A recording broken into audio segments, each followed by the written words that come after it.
Hi, my name is Jonathan Lythe. I'm the Product Director for Enterprise Media at Grass Valley. Just by way of introduction, Grass Valley are one of the major vendors in the broadcast, media and entertainment sectors. We've been working more recently to build our presence in other market verticals. So we've been around for 65 plus years. You will have seen our products in action across all major events, whether it's World Cups, whether it's Super Bowls, whether it's Olympics, as well as a whole range of general entertainment channels. What we're doing is we're looking at how we build more awareness around how our products are useful in all the other market verticals. So whether that's government, whether that's house of worship, corporate, finance, etc. Some of the key areas that we work in are cameras, switches, routing, all the way through to transmission playout.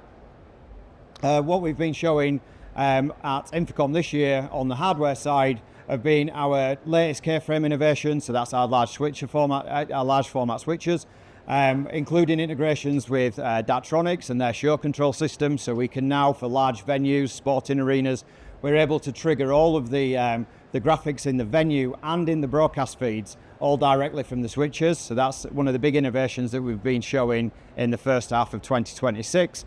Additionally, we've been pushing into our new range of SDI-based routing. So we're now into, with our Altair product, a situation where we can do 160 squared 12 gig SDI with multi-viewing, with audio processing, and that's given a great value option to be able to blend with the switches and get that true SDI workflow moving. Additionally, we've got what we're possibly best known for in certain markets, certainly, is our LDX camera range. So these, again, all of the highest level productions, but we've expanded the family with the LDX 100 series. So we have our 110, so our entry level camera, 135, which is the general production beast, 150 for our super slow customers, all the way up to our latest LDX 180, which is a super 35 cine camera. So we can now produce that depth of field, that shallow depth of field that lots of the producers and directors really want to see. What's important is we can blend that entire family. So whether or not we're doing something for sports, or whether we're doing everything on just the front cameras, music in a music environment, it can be blended with all of the other cameras in the family. We can use our creative grading product to match everything perfectly. And we've spent a lot of time making sure that we can work with LED really well. So if anything on the live event side, looking at the LDX family, there's going to be an option there for you.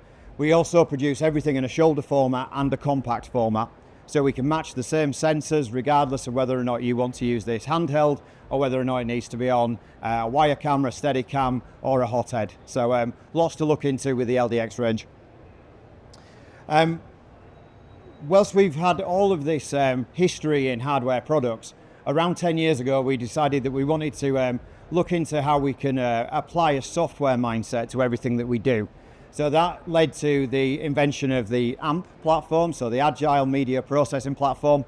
What that allows us to do is to take everything outside of cameras for the entire workflow for media production and be able to do that in a granular workload-based environment. So the platform is highly flexible. We're not building a monolithic piece of software that only delivers one set of functions. You can separate the UI from the software package and from where the hardware is located. So whether that is on-premise with a AMP Edge Live server, or whether or not that's in cloud with a public cloud instance, then we can blend and mix and solve a lot of the scale engineering headaches that we've seen customers come through with. Some of the key elements of the AMP platform, in the live production environment, we have a starting package called Event Producer X. This is a collection of a number of workloads that allows you to do switching, audio mixing, clip playback, multi-viewing, all designed for a touch optimized single operation. And we can use that as a starting building block to build up productions. We've seen a lot of success in the corporate markets where we have these big global entities that want to be able to have small, medium and large productions, as well as content management and editorial, all sat in a single platform, regardless of where the teams are located around the world. So again, lots of things to look into. Please come and have a conversation with us, and we can show you some of the key benefits and how the world is changing to work with more of these software-defined solutions. One of the key areas I just want to leave you with is, whilst we have built this originally as a proprietary platform, what we've always wanted to do is to be open and to be able to bring in other vendors, other developers that can add to that platform and bring a depth as well as a breadth to what we're trying to achieve.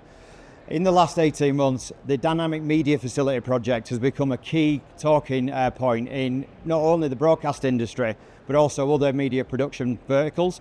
So if you're not familiar with the Dynamic Media Facility, go and check out the EBU website on this, and that is where AMP at the moment is the world's leading platform to deliver a dynamic media facility. And this is underpinned by MXL, which is Media Exchange Layer Technology. And this is how we are optimizing CPU and GPU processing by removing inefficiencies, sharing memory between our different applications and our different hardware devices, bringing down that overhead on compute and making it as optimized as possible to be able to do software-defined solutions. So all of these, what are now open source projects, derived from technology we've been using for the last 10 years. We've adopted this open mindset. Great things to look into, great things to get in contact and talk to us about. Thank you very much.